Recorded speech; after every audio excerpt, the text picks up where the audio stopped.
नमस्कार, मी सौरभ नाईक. आपण पाहताय NDTV मराठी. दुपारी 12च्या बातमीपत्रात आपल्या सगळ्यांचं मनपूर्वक स्वागत आहे. राज्यात आज लोकशाहीचा उत्सव सुरू आहे. मात्र सकाळच्या वेळेत मतदानाला काहीसा कमी प्रतिसाद मिळाल्याचं चित्र दिसतंय. राज्यात आतापर्यंत 18.14% मतदान झालंय. 11 वाजेपर्यंतची ही टक्केवारी आहे. गडचिरोलीत सर्वाधिक मतदान झालंय. नांदेडमध्ये सगळ्यात कमी मतदान. महाराष्ट्राची जनता कुणाला कौल देणार याकडे सगळ्यांचं लक्ष लागलेलं आहे. या क्षणाची सगळ्यात महत्त्वाची आणि मोठी बातमी ग्राफिक्सच्या माध्यमातून आपण बघणार आहोत. सकाळी 11 वाजेपर्यंत कुठे किती मतदान झालं. भायखळ्यात 16.98%, तर कुलाब्यात 13.3% मतदान झालंय.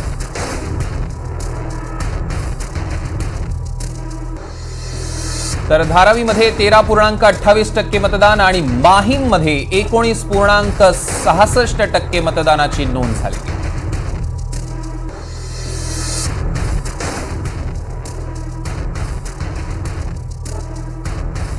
या संदर्भात सविस्तर आपण चर्चा करणार आहोत. आपल्या सोबत जोडले गेले आहेत श्रीकांत साबळे, मोहन अटलकर आणि प्रदीप नंदक, हे राजकीय विश्लेषक आणि या विषयातले तज्ज्ञ. तिघांचे हे मनपूर्वक स्वागत आहे NDTV मराठीमध्ये. सगळ्यात आधी आपण सुरुवात करूया श्रीकांत सरांपासून. श्रीकांत सर, आपण आतापर्यंतची जर टक्केवारी बघितली, मतदारांमध्ये निरुत्साह दिसतोय. काय साधारण कारण असू शकेल याचं? नमस्कार. मुळात पश्चिम महाराष्ट्राचा जर विचार केला तर जे निवडणूक निर्णय अधिकारी आहेत पश्चिम महाराष्ट्रातील 5 जिल्ह्यांच्या, तर त्यांचं असं म्हणणं आहे की सकाळच्या जी 10 वाजेपर्यंत टक्केवारी होती ती अत्यल्प होती. मात्र त्यानंतर जो आकडेवारी वाढत आहे मतदाराची, ते एक समाधानकारक आहे. म्हणजे आजची पोझिशन बघितली तर आपण 15 ते 20% या दरम्यान पश्चिम महाराष्ट्रात मतदान झाल्याचं दिसून येत आहे. आणि दुपारनंतर हा फ्लो थोडा थोडा वाढत राहील, अशा परिस्थिती आता आहे पश्चिम महाराष्ट्रातील 5ही जिल्ह्यामध्ये. कारण पश्चिम महाराष्ट्र हा आपल्याला कल्पना आहे की शुगर बेल्ट आहे. या ठिकाणच्या ज्या लढती आहेत त्या चुरशीला आहेत. त्याच्यामुळे निश्चितच जे कार्यकर्ते आहेत सकाळी जे शिथिल होते ते आता मतदानाची टक्केवारी बघून जे मतदार आहेत त्यांना जास्तीत जास्त मतदान करण्यासाठी प्रोत्साहित करताना दिसून येत आहेत. निश्चितच श्रीकांतजी, आपण बघतोय की जास्तीत जास्त मतदान करावं यासाठी सगळेच जण आवाहन करतायत. NDTV मराठी सुद्धा करताय. मोहनजींकडे आपण जाऊया. मोहनजी, आपण आतापर्यंतचं साधारण टक्केवारी सगळ्या प्रेक्षकांपर्यंत पोहोचवली. अगदी सकाळच्या वेळात तर फारच कमी होतं. थोडासा आता कुठेतरी उत्साह किंवा लोक बाहेर येताना बघायला मिळतात, तरी सुद्धा तितकीशी समाधानकारक नाहीये. आपली काय प्रतिक्रिया? अगदी बरोबर आहे. त्याला कारण असं झालं की सकाळी एक तर मतदानाच्या प्रक्रियेला थोडीशी संथ गती यासाठी होती की लोकांना कळत नव्हतं की मतदान नेमकं कुठल्या केंद्रावर करायचं आहे. तो एक त्या शोधात बराचसा वेळ लोकांचा गेला असं पाहायला मिळालं. अनेक ठिकाणी, काही ठिकाणी मतदान यंत्र जे होते त्यात बिघाड दिसून आला. अशा परिस्थितीत तो जो सकाळचा वेळ आहे त्यात मतदानाची टक्केवारी निश्चितपणे आपल्याला कमी झाली दिसली. पण नंतर मात्र थोड्याशा रांगावाट दिसल्या अनेक ठिकाणी आणि त्याचा परिणाम असा झाला की आता 20% मतदान 11 वाजेपर्यंत पोहोचलं आहे. आणि आता ही बऱ्यापैकी लोकांची गर्दी आता वाढताना दिसत आहे. मला वाटतं दुपारी 3 वाजेपर्यंत एक अंदाज येईल की एक 50 ते 60% आसपास जर तेव्हापर्यंत मतदान झालं तर मतदानाचे आकडे थोडेसे वाढलेले गेल्या निवडणुकांपेक्षा दिसतील असा एक अंदाज आपण वर्तवू शकतो. पण सुरुवात म्हणजे आता तरी मतदानाची गती संथ आहे. निश्चितच मतदानाची गती संथ आहे. आणि मी प्रदीप सरांकडे येणार आहे, कारण आपण बघतोय प्रदीपजी, जर लोकसभेच्या वेळेला आपण बघितलं तेव्हा सुद्धा मतदान कमी होत होतं, विशेषतः शहरी भागांमध्ये किंवा ग्रामीण भागात सुद्धा जर आपण बघितलं तर तेव्हा एक मोठा फॅक्टर होता, ते म्हणजे इथल्या वातावरणाचा. म्हणजे राजकीय वातावरण किती आत्ता जरी तापलेलं असलं तरी तेव्हा ऍक्च्युअली खूप ऊन होतं.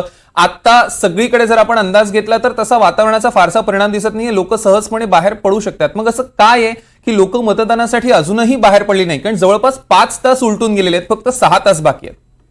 सकाळच्या वेळेला थोडीशी थंडी जरा या वेळेला जाणवली आणि लोकांनी मग स्वेटर घालून वगैरे गेल्यापेक्षा जरा थोडं 8-9 वाजता जाऊया म्हणून सकाळच्या पहिल्या टप्प्यामध्ये 7 ते 9च्या मध्ये मतदानाची टक्केवारी साधारण 8% होती. पण 9 ते 11 या वेळेमध्ये ही टक्केवारी जवळजवळ दुप्पट झाली.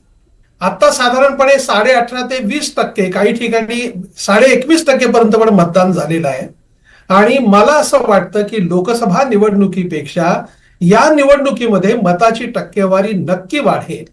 याची कारणं अशी आहेत की जसं एखाद्या गावच्या ग्रामपंचायत निवडणुकीमध्ये किंवा सोसायटीच्या निवडणुकीमध्ये जी चुरस असते ती चुरस या विधानसभा निवडणुकीमध्ये आहे.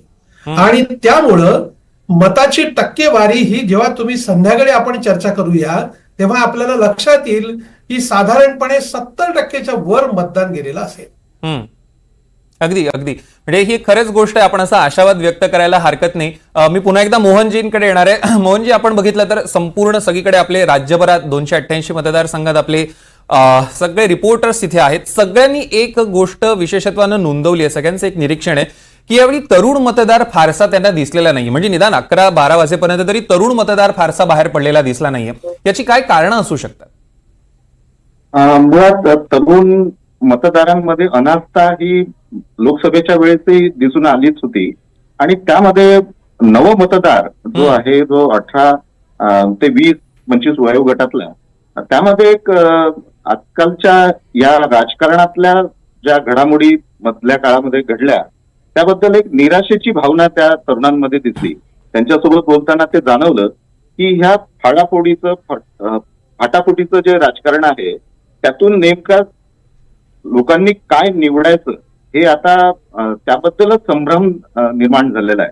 आणि अशा परिस्थितीत आपली निष्ठा, राजकीय निष्ठा किंवा बांधिलकी ही सगळी बाजूला सारली गेली आहे आणि व्यक्तिकेंद्रित किंवा तिथल्या अशा कुठल्याही धार्मिक राजकीय मुद्द्यावर ती निवडणूक फिरताना दिसते. अशा परिस्थितीत मला असं वाटतं की तरुणांमध्ये एक या प्रक्रियेबद्दलच एकंदरीत एक अनास्थेचं वातावरण निर्माण झालेलं दिसते. निश्चितच. मी पुन्हा एकदा श्रीकांतजींकडे येणार आहे. श्रीकांतजी, आपण आता बघितलं मोहन सरांनी जी एक राजकीय अनास्थेबद्दल म्हटलं, विशेषतः तरुणांमध्ये गेल्या 2 ते 2.5 वर्षात 3 वर्षात महाराष्ट्रात इतकी राजकीय उलथापालथ झालीय की लोकांना ह्या सगळ्याबद्दल कुठेतरी अनास्था निर्माण झाली का, की आम्ही कोणाला निवडून दिलं, म्हणजे आपल्याला हव्या त्या माणसाला निवडून दिलं तरी पुढे जाऊन काय होईल याची काही शाश्वती देता येत नाही. त्याचा इम्पॅक्ट कुठेतरी या मतदानावर दिसतोय असं वाटतं? जो मुद्दा मांडला तो रास्त आहे आधीच्या वक्त्यांनी, परंतु एक थोडस मी निरीक्षण असं आपल्याला करू इच्छितो की आता मी सोलापूर जिल्ह्यातील पंढरपूरमध्ये मतदान करून परत पुण्याला थोडस आता प्रवास करत आहे. या दरम्यान काही मतदान केंद्रावर मी आता पाहिलं ग्रामीण भागामध्ये, तर या ठिकाणचा जो युवक आहे तो जसा उल्लेख केला की ईर्षीनं त्या पार्टीचं काम करत आहे. त्याच्यामुळं ग्रामीण भागामध्ये जे यंग जनरेशन आहे ते उत्साहानं मतदान करण्यासाठी थोडंसं पुढाकार घेत आहे. परंतु हेच विदारक चित्र शहरी भागामध्ये दिसून येत नाही. लोकसभेला आपण पाहिलं असेल की शहरी मतदार जो आहे, मेट्रो सिटी ज्यांना आपण म्हणतो, त्या ठिकाणचा मतदार हा त्या ठिकाणी मतदानासाठी गेला नव्हता, हा युवक वर्ग. त्याच्यामुळं हे दोन जसं म्हणू शकतो की दोन नाण्याच्या बाजू आहेत की शहरी मतदारांमध्ये थोडासा निरुत्साह आहे, मात्र ग्रामीण भागामध्ये जी आता चुरशीचे निवडणूक आहेत त्यामुळे हा यंग जनरेशन मधला जो मतदार आहे तो चांगल्या पद्धतीनं मतदान करू शकतो किंवा मतदान करून घेईल आणि स्वतःही मतदान करेल, अशा प्रकारचं एक आशादायक चित्र आपण निर्माण करण्याची गरज आहे. कारण आपण जर नकारात्मकता जर या ठिकाणी मांडली तर ती मला वाटतं की ह्या यंग जनरेशनला थोडस निराशेकडे घेऊन जाऊ शकतं. त्याच्यामुळं हा मतदार जो युवक आहे 20 ते 18 ते 20, 22 या गटातला, तो निश्चितच दुपारानंतर ही मतदान करू शकतो असं मला थोडंसं एक आशावाद आहे. अगदी श्रीकांत, जे आपण म्हटलं तसं आशावाद ठेवायला काहीच हरकत नाही. आणि अगदी आपण कुठली नकारात्मकता नाही, पण आपण सकाळपासून आवाहन करतोय की सगळ्यांनीच मतदानासाठी बाहेर पडायलाच पाहिजे. शेवटचा अगदी प्रश्न प्रदीप नंदक यांच्याकडे मी येतोय. प्रदीपजी, आपण बघतोय की मतदानाची टक्केवारी आतापर्यंत जरी कमी दिसत असली पुढे वाढेल अशी आशा आपण व्यक्त करणारच आहोत, पण एकूणच मतदार जनजागृती अभियानात किंवा ती जनजागृती करण्यात कुठे कमीपणा जाणवला किंवा त्यामुळे कुठेतरी याच्यावर इम्पॅक्ट? मी जे म्हणालात ना की आता नव्या पिढीमध्ये खरं म्हणजे जबाबदारी आपल्या कुटुंबापासून सुरुवात होते. आई वडिलांनी आपल्या मुलांना आग्रह धरला पाहिजे, काय वाटेल ते झालं तरी तुला मतदान करायला पाहिजे. काय झालंय, बऱ्याच वेळेला विद्यार्थी हे बाहेरगावी शिकायला असणाऱ्यांची संख्या मोठी आहे. त्यामुळं मतदारांचं नाव नोंदवलं गेलं असलं तरी तो मतदार, नवा मतदार त्या गावातच शिक्षण घेतोय असं नाही. तो कुठेतरी पुणे मुंबईला मतदानात म्हणजे शिकायला गेलेला असू शकतो. त्याला आग्रह धरला गेला पाहिजे. ज्या कुटुंबात हे संस्कार होतात ना, ही अगदी त्याला पहिल्या अगदी मतदानापासून खरं आहे. त्यामुळे प्रत्येकानं अगदी आवर्जून मतदान करायलाच हवं आणि हा शिरस्ता घालून दिला पाहिजे घरच्यांनी. तिन्ही पाहुण्यांचे मनपूर्वक धन्यवाद. श्रीकांत साबळे, मोहन अटलकर आणि प्रदीप नंदक आपल्यासोबत जोडले गेले होते. एनडीटीव्ही मराठीशी चर्चा केल्याबद्दल मनपूर्वक धन्यवाद.